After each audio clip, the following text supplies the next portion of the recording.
Hello, everyone, and welcome to the Field Engineer channel. My name is Guy, and on this channel, we discuss topics of interest to field engineers, biomedical engineers, and field managers.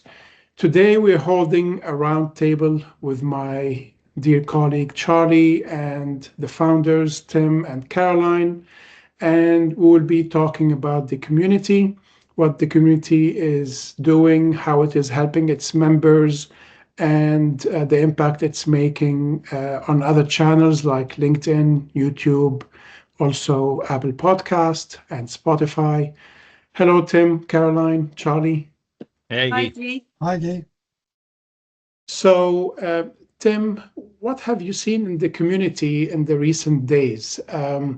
It has been, for me at least, I'm on board since August 2024, and I've seen evolution of the community.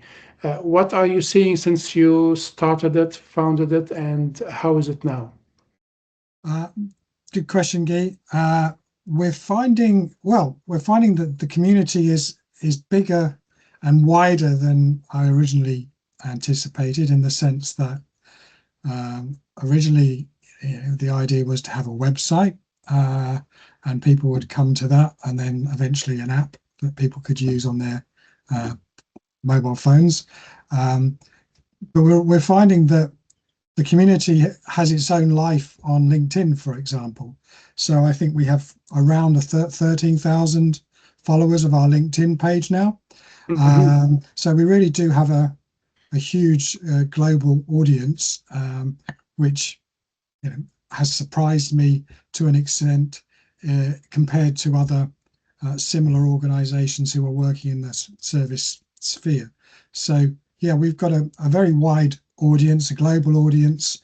And what's great is that, for example, we can do an interview with a field service engineer who might be from Africa or Iran, and then we get members in the US talking to someone who's an engineer from another country that maybe is not that much loved in the Western world, or we're building bridges across cultures and across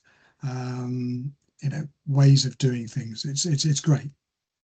True, and I didn't think it would be like this when I joined initially. And not long ago, we had a nice chat with a manager from Jordan, and it was in Arabic.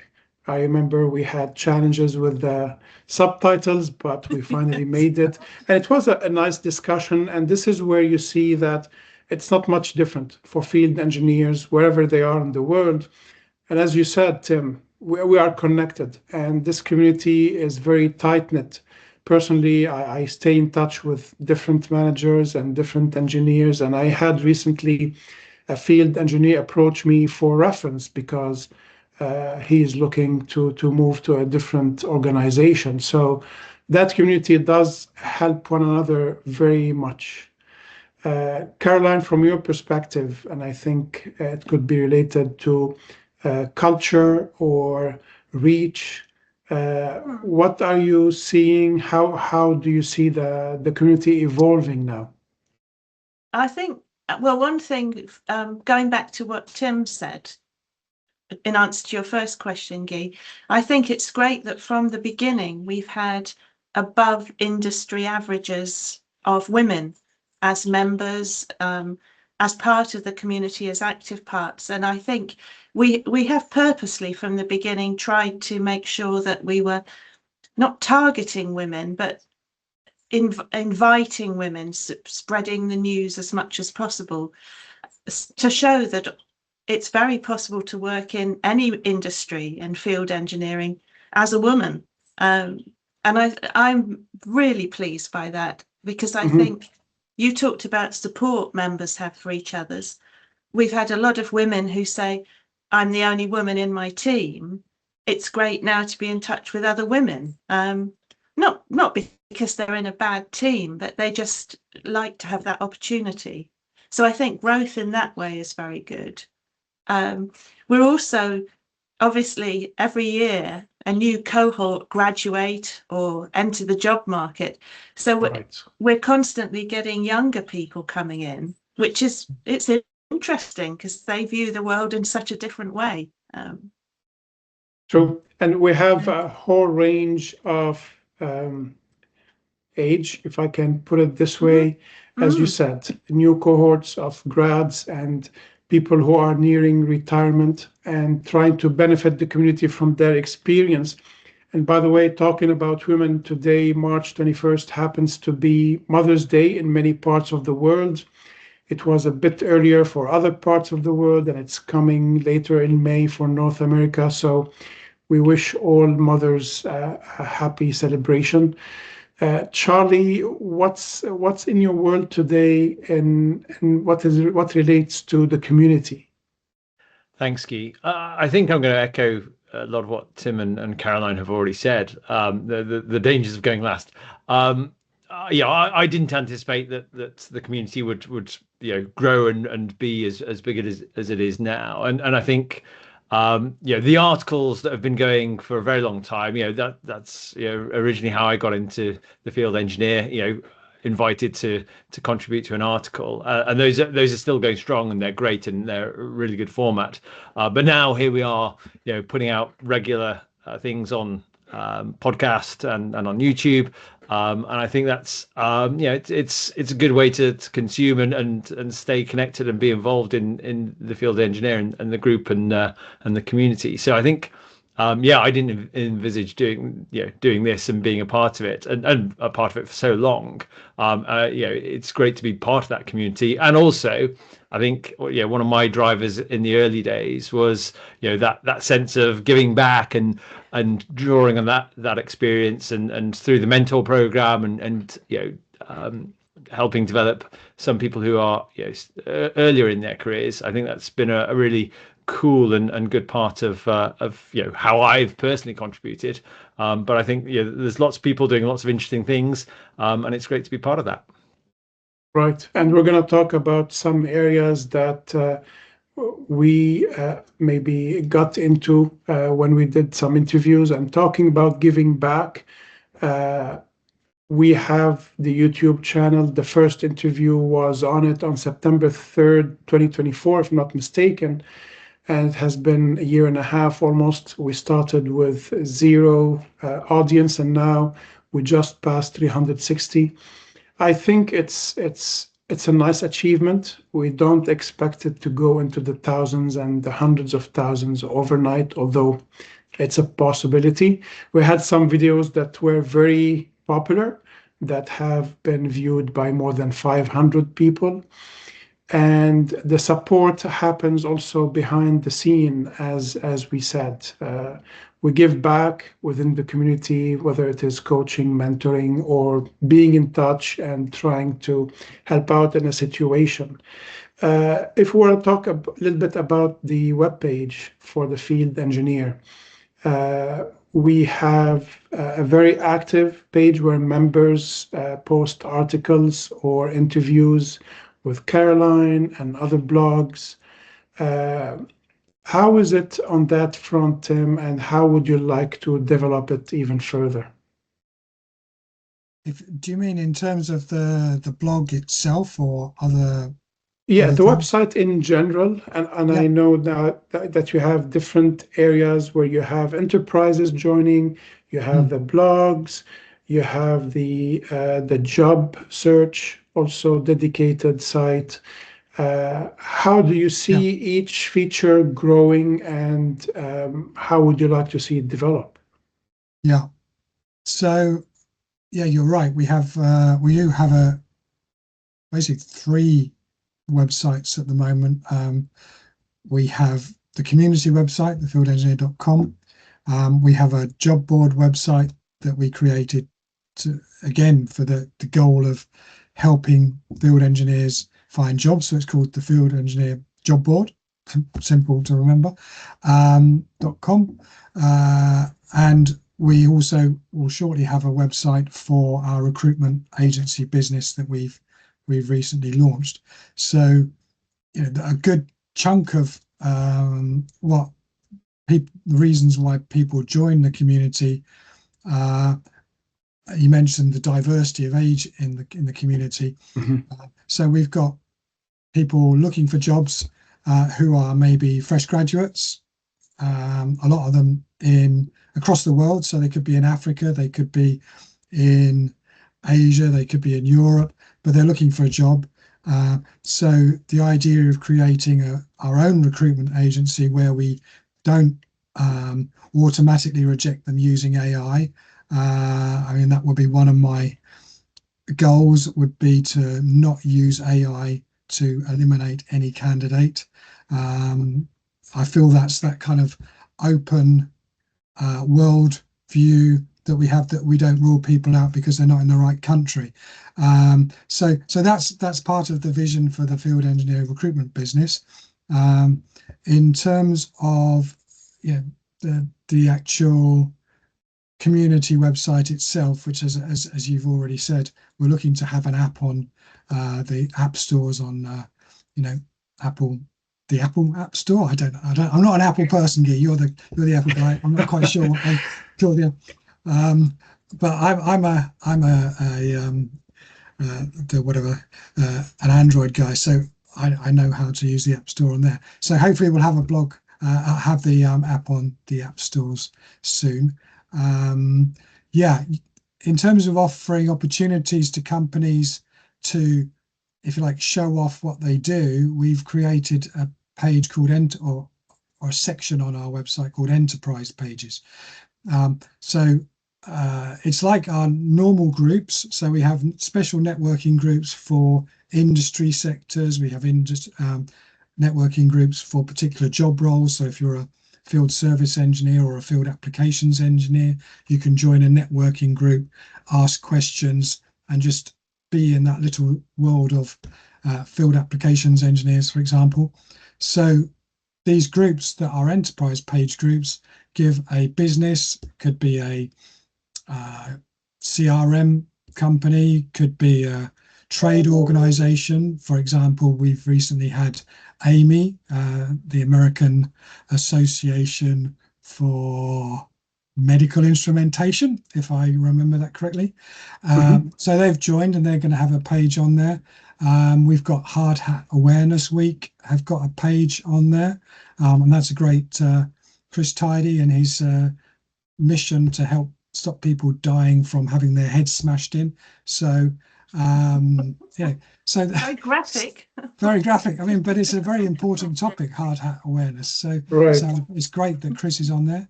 And we've got ATEC. They're an American test engineering equipment rentals company. So they've got a page on there.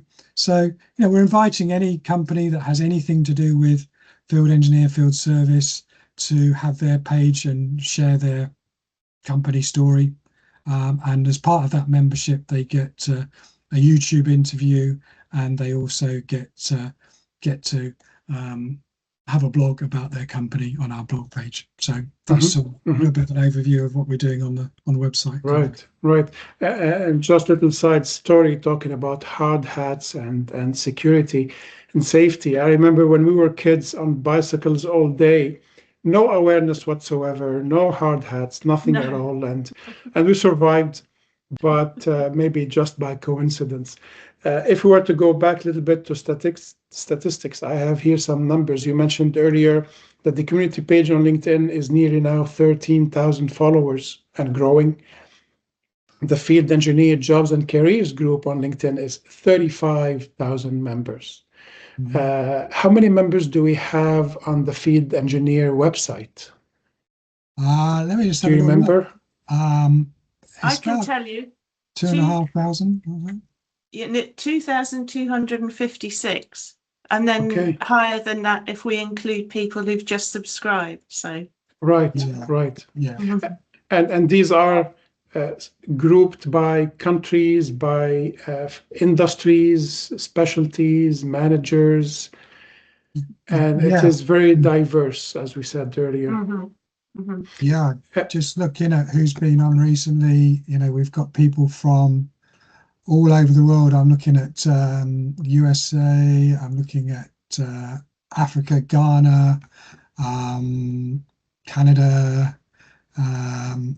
I don't know Saka's, Saka, he's from Jordan. Jordan. So Yeah, people from all over. So that's great. right. Charlie, what comes to mind now as we are talking about the community and the talks that we had, uh, interviews with one-on-one people or even round tables? Um, I think you had a very interesting talk with Richard Baker on radiotherapy equipment, right? And it was posted a few months ago. Sometimes we have someone with a story and it hits us, right? Mhm. Absolutely. Yeah. So we've it's been we've mixed it up in terms of individual one-on-one interviews and some of the round tables. I think generally speaking, the round tables, that's something for everyone, and those are fairly well received. By the way, if anyone has feedback or would like a particular topic, then please do get in touch with us and help stoke some of those ideas. But you're right, Guy. There's some really interesting stories. There was the radiotherapy engineer who had a relative who had cancer and then went on to be treated. That was a very personal story. We've had um, a lot of different contributors from different industries as well. It's interesting that we tend to have a fair, maybe a disproportionate number of people from medtech. I think that's partly to do with yours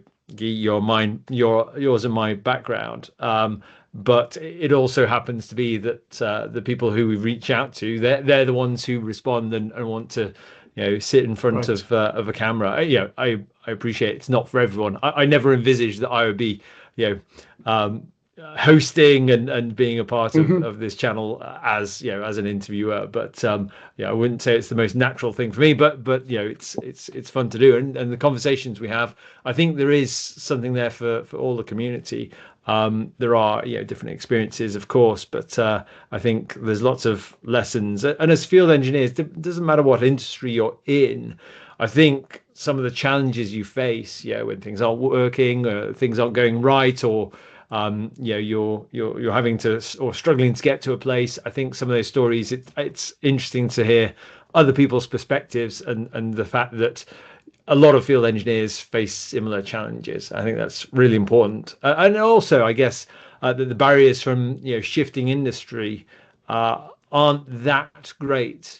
For a field service engineer, what you really are after is someone who obviously has the technical ability, but those problem solving skills can be really cross industry, and a lot of it's around the interpersonal stuff, particularly if you are face to face with customers. Perhaps less so if you're tucked away and not having to deal with people and just fixing hardware. But I think that's really interesting. I don't want to pick any particular standout moments. I mean, if people haven't trawled through the channel, I do encourage people go along, have a look. There'll be something interesting in there and entertaining. And likewise, if any of the members have some interesting and fun stories that they want to share, then please do reach out.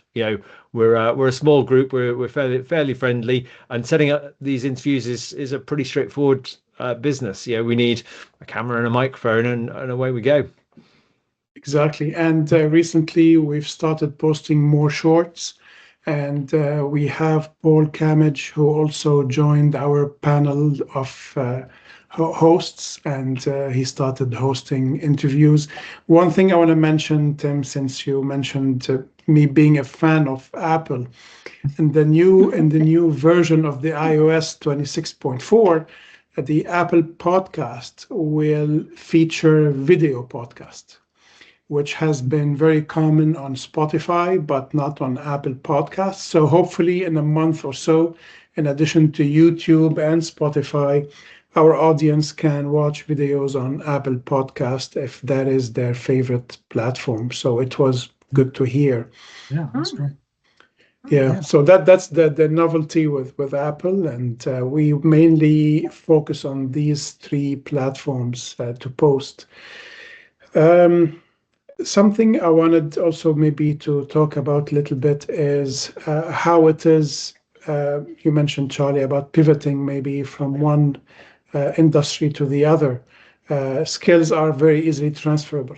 I gave maybe in another interview the example of someone I hired from the Xerox industry, who moved from the large copiers and digital equipment into medical equipment. Recently, I moved from medical devices to automation and robotics. And we live in the same kind of world, regardless of which industry we work in. Because when I interviewed someone who is kind of, I forgot what the field is called, but he does work on boats and the challenges that sometimes. Water ballast. Is Exactly. that the water ballast treatment? Is that right? I think so. So that gentleman who's a field engineer mentioned his challenges that sometimes when he goes on the boat, he always has his bag with him in case the boat has to leave port and he's still working. So he never knows when he's back to port, back to his family. Similarly, a field engineer in the medical devices business could be traveling in an area in northern Canada and a storm hits and he's stuck for a week. So field engineering is a very special field, and engineers are used to this lifestyle, and they even look for it. They look for the adventure and the challenge. And managers, most of them were field engineers, and they became managers, so they understand very well the world of their field engineers. Before we wrap up, any specific topics come to your mind that you would like to share with the community? I think we've had a good discussion and probably covered as much as we can. And I think thank you, Guy, for hosting us and for making sure we covered all the topics. Actually, it's my pleasure. And for our audience, this is usually a similar setup that we do every week on Tuesdays when we meet as an advisory board to talk about the activities that we want to do in the coming weeks and days.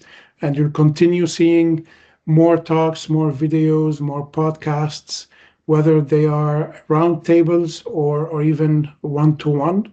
So follow our channel, subscribe to it, and give us your comments about talks that you watch and you listen to.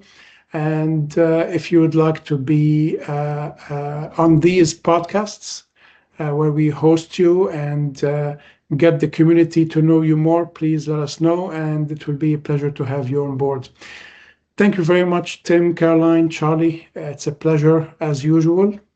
And we wish our community all the best, and we look forward to hearing back from you. Thank you, Guy. Thanks. Thanks very much, Guy.